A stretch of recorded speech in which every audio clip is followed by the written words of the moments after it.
Hi everyone, I am Denise with Healthy Living with Denise. I am a health and wellness coach, a certified aromatherapist, and a licensed spiritual healer. I also volunteer my time with American Diabetes Association. But that is enough about me. I'm actually here and honored to be interviewing Hollywood actor Adoni Maropis. So many of you may already recognize him from his roles in feature films such as Troy, Hidalgo, and The Scorpion King.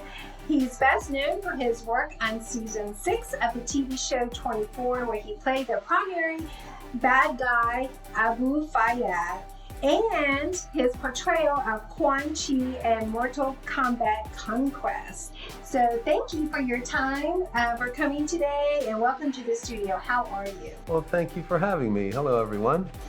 You are so welcome. So IMDb shows that you have 50 acting credits to your name, and you have several works that are coming out as well. So can you tell us a little bit about those projects? You know, it's tough to keep up with IMDb, but I do have some projects coming up that are fan films of. I was recently at the Star Trek convention in Las Vegas, and I was announced to be in the new fan film. It's a Star Trek fan film called Axanar. And I also have, I think before that, a fan film for, I was going to say Superman, it's Supergirl. And I'll be playing the ultimate villain, Lex Luthor, the famous villain of all time. So that should be fun. I always have things coming up, and a script that I've written with my father that is my big passion of all time. And so that's, looking forward to the future and what's going to happen. So. Oh, well, and we look forward to seeing those performances as well. By looking at you, you are very fit. I think you look fantastic. And I don't think anyone would peg you as someone that has type 1 diabetes. Yes. And it is my understanding that you were actually diagnosed at a very, very young age. And if you don't mind, can you just share your diabetes story with us? Well, it's funny. Thank you for saying that, by the way. You look great as well. And my journey has been my whole life. I've been a diabetic. I've known no other life.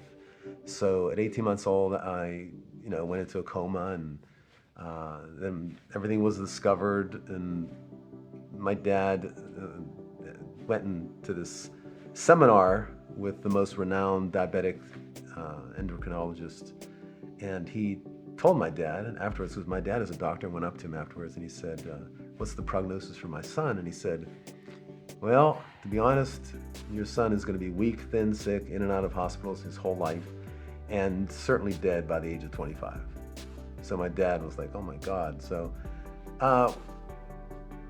why I didn't die, why I survived, has been something that I've wondered my whole life. And I came up with 3 things.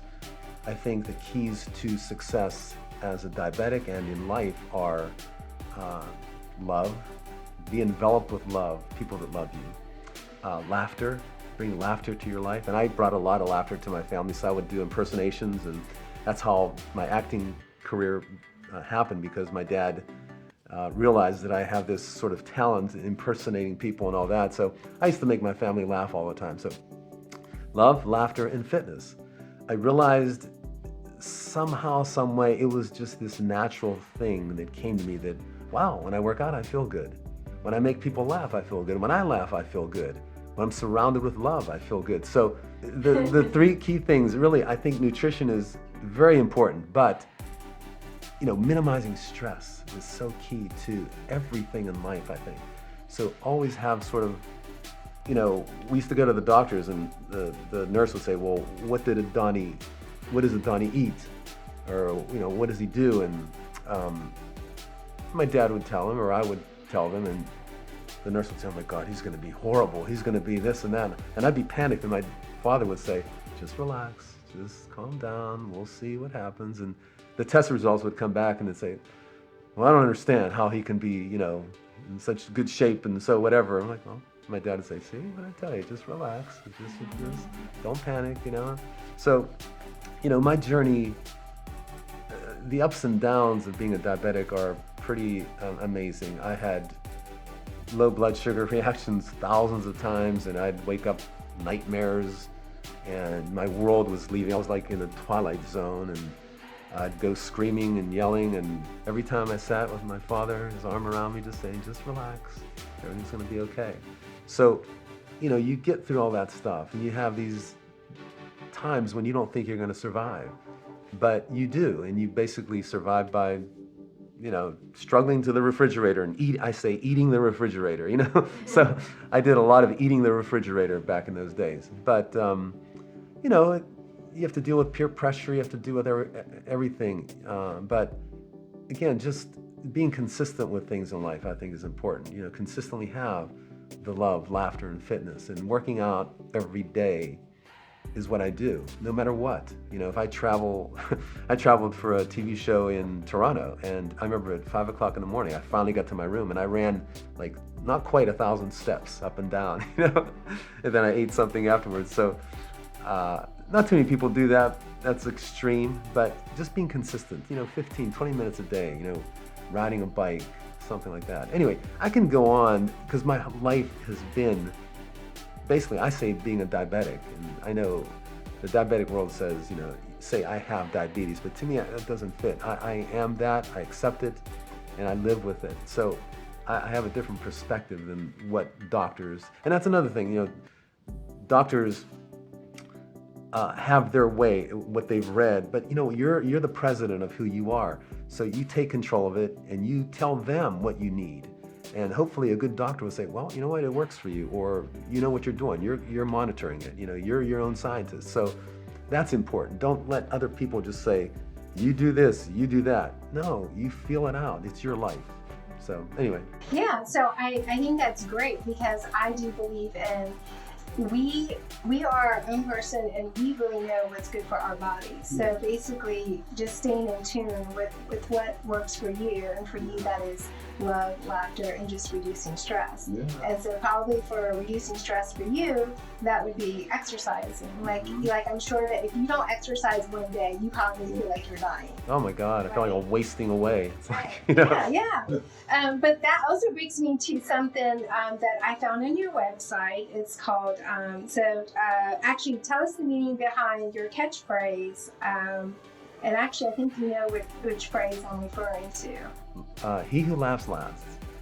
I was trying to say to my dad, the saying, he who laughs last laughs loudest. Okay, so I was trying to say that, and I was saying, Baba, I heard this saying, he who laughs lasts, he who laughs lasts, no. And I said, wait, Baba, I said, he who laughs lasts. And he goes, that's good. He goes, let me send that to Reader's Digest. They take sayings that are, turned inside out and around, and they'll have it in their book. And I said, okay, great, he who laughs last. So it became my moniker, he who laughs last, because that's what I was making.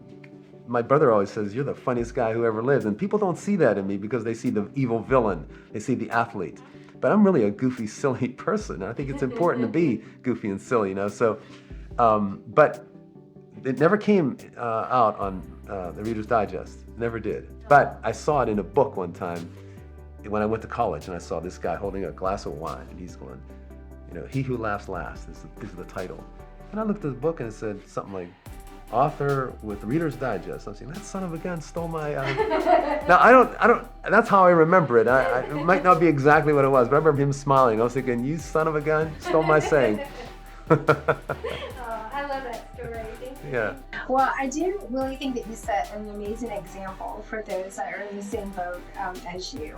So I would have to say, so what would be your best advice for those newly diagnosed type 1 diabetics? Wow, that's tough.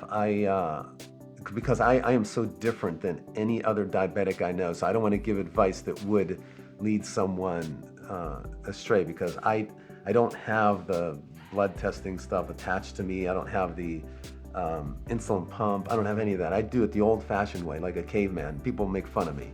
Other diabetics who see me, they're laughing at me, and doctors are always trying to change me, but a good doctor says, you know what, it's working for you, so stick with it. So obviously listen to your doctor, research, again, you have to have a good team around you, loving parents, uncle, grandfather, brothers, whoever. So, but, feel it out, just, I am not, to me, it's never been that technical. It is, I write down all my blood sugars and all that and give my shots, but I give 6 to 10 shots a day minimum. And so that's my thing.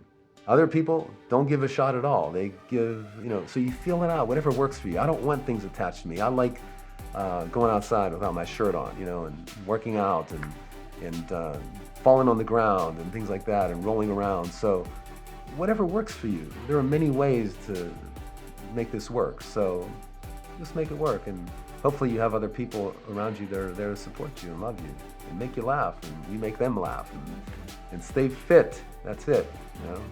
I love that. So I think you are a great inspiration to those suffering with type 1 diabetes.